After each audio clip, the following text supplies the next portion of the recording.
Mon Seigneur et mon Dieu, je crois fermement que tu es ici, que tu me vois, que tu m'entends. Je t'adore avec profonde révérence. Je te demande pardon de mes péchés, la grâce de faire avec profit ce moment de conversation avec toi. Ma mère immaculée, Saint Joseph, celui qui me renforce et qui me rapproche de Marie, intercédez pour moi. J'imagine que nous savons pondérer dans notre cœur, un peu comme faisait Marie, toutes ces joies de la vie que nous avons trouvées sans les chercher ou en les attendant, mais quand elles se présentent, qui nous font tellement de bien, ces petits moments de joie qui nous comblent vraiment. La façon dont on est comblé par ce qui nous arrive ne dépend pas nécessairement de la valeur de la chose, disons, matérielle. On peut avoir un diamant ou recevoir un baiser d'un enfant, c'est pas la même chose. Mais peut-être que le baiser de l'enfant vaut beaucoup plus qu'un diamant. Dans certains cas, c'est une autre chose. Qu'est-ce qui nous fait tellement plaisir dans ces petits moments de grande joie de la vie de tous les jours? Pense un peu à tout ce que tu t'efforces de trouver d'une façon objective dans ta journée. Pense ces rencontres que tu as dans tes études. Pense à ces moments où tu entends parler de quelque chose de bien qui est arrivé, l'examen que quelqu'un a passé, qui vient te chercher, dis bon, je suis content pour elle, pour lui. Pense à, au fait que quelqu'un qui était malade est guéri ou pense à une rencontre intéressante qu'on aurait tous voulu. Tout ça, c'est des moments de joie. Pour pouvoir se réjouir dans ce qui advient, il faut d'abord être en attente, savoir voir dans les choses ordinaires celles qui ressortent comme étant spécialement touchantes, celles qui viennent se placer dans notre cœur en première place et qui nous fait éclater de joie. Des fois, c'est quelque chose qui nous comble, une chose qu'on aime faire de la bicyclette après avoir travaillé longtemps dans la journée, ça nous fait du bien, on est content, on aime ça, on est joyeux. C'est une joie physiologique, c'est une joie, disons, sportive, mais c'est une vraie joie. D'un autre côté, ça peut être une surprise, un cadeau qui nous a été fait gratuitement. Quelqu'un à qui qu'on a aidé à un moment donné qui nous revient avec quelque chose de particulier pour manger, pour boire. On dit, mais non, tu n'avais pas besoin, mais on est très content quand même. Quelque chose qu'on a attendu longtemps et qui finit par aboutir. J'ai fini mes études. Ben oui, vraiment. Pense au voyage des mages qui sont partis d'Orient et qui ont voyagé pendant plusieurs mois avant de trouver Jésus. Une personne, un familier qui nous comble de joie. Joseph prit Marie pour épouse, par exemple, après toutes ces difficultés qu'il avait connues pour savoir quoi faire, parce qu'il savait qu'elle était enceinte. Et avant d'apprendre qu'elle était sous l'action de l'Esprit Saint, il était perplexe.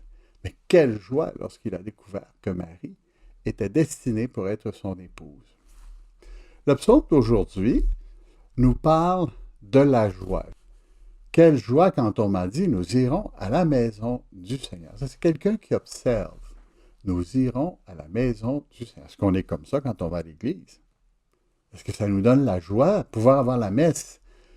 Pour moi, quelques personnes, et pouvoir être avec Jésus, avec son Père, avec l'Esprit Saint pendant une demi-heure, recevoir le corps du Christ, vivre aussi la fraternité avec toute l'Église et avec ceux qui sont présents, offrir une messe pour quelqu'un qui en a besoin.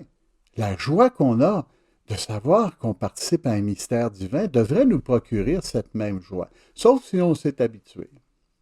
Jérusalem, te voici dans tes murs, ville où tout ensemble ne fait qu'un. C'est un psaume qui parle de l'arrivée des pèlerins à Jérusalem. Ils sont partis, ça fait un jour, 2 jours, et ils voient la ville. Jérusalem, c'est là que montent les tribus du Seigneur. C'est là qu'Israël doit rendre grâce au nom du Seigneur. C'est là que siège le siège du droit, le siège de la maison de David. Sous-entendu, c'est là qu'est Dieu, dans son temple. Jérusalem, c'est fondamentalement Dieu. Et ça souligne que On peut avoir les mêmes sentiments de joie qu'on a dans des choses de chaque jour devant le fait qu'on se trouve seul avec le Seigneur dans une église, qu'on se trouve ensemble dans la messe en train de prier les uns pour les autres, en train de penser à tous ces gens, nos frères, nos sœurs, qui ont besoin de prière. La joie d'aller à la maison du Seigneur.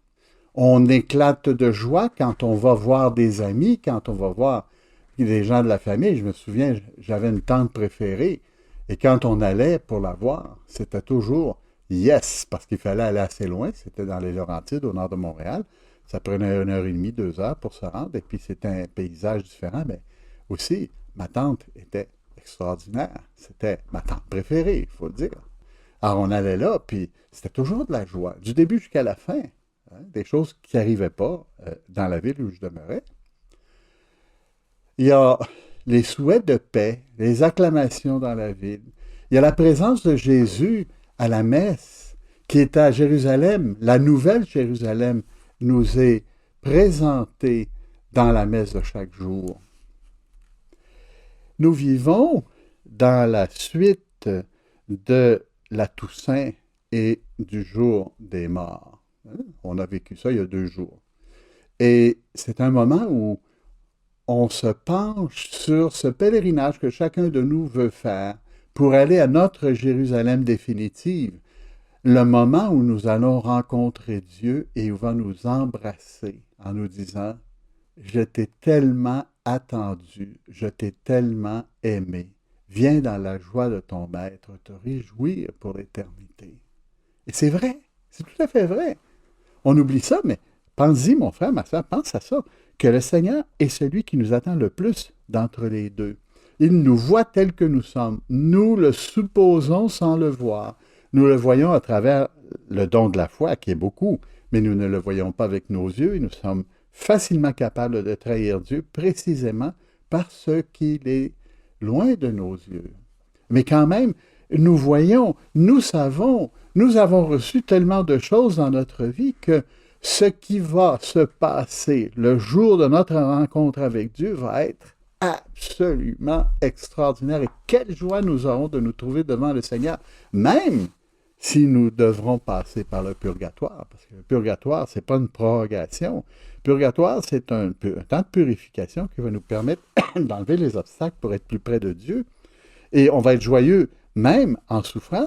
Ces temps de purification, c'est plutôt le temps que l'intensité qui vont nous déranger, parce qu'on va être en train d'attendre. Mais on va être dans une attente tellement joyeuse que ça va être presque le ciel, souffrir en étant joyeux. D'ailleurs, il y a quelque chose que je voulais dire ici. C'est assez fascinant de voir que les malades et les personnes âgées sont très joyeux quand ils pensent à la mort, s'ils comprennent que la mort, c'est la rencontre avec Dieu.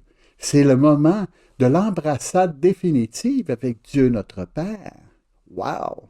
Seigneur, tu viens et tu vas m'embrasser. J'ai hâte d'aller au ciel, Seigneur. Et quand on est malade, on voit que la qualité de la vie n'est pas un obstacle pour l'éternité, mais plutôt, d'une certaine façon, un préparatif. On fait, comme on dit chez nous, le purgatoire sur terre. Hein? On offre ces choses-là pour se purifier, pour pouvoir embrasser Dieu, comme on le verra en arrivant à ce moment définitif. Les personnes âgées le sentent, les malades graves, hein, les gens qui ont des cancers avancés, les gens qui ne savent plus quoi faire pour rester en santé, qui ont tout fait et qui se sentent aller, s'ils ont cet amour de Dieu, ça devient un temps de purification, un temps d'attente joyeuse qui va nous épargner d'avoir à attendre longtemps, une fois mort. Et nous sommes heureux de ça. C'est une belle histoire, l'histoire de la fidélité de la personne qui a souffert dans l'amour de Dieu, de la personne âgée qui n'en peut plus de souffrir, hein, d'oublier, qui n'en peut plus de se retrouver seule, de voir ses amis disparaître continuellement. Cette personne se réjouit à penser à ce qui vient après. Et c'est une préparation pour ce qu'il y a de plus beau. Notre Seigneur nous dit, Bien, bon et fidèle serviteur, puisque tu as été fidèle, viens. Ou bien, quand il parle du fils prodigue, il fallait bien se réjouir pour ton frère que voilà. Il était mort, il est revenu à la vie. Et ça, on peut le faire dans la vie, et c'est pour, à la fin, profiter pleinement du ciel qui nous attend. On se purifie. Dis, Seigneur, que tu m'attends dans plus de tendresse que moi, je peux te donner.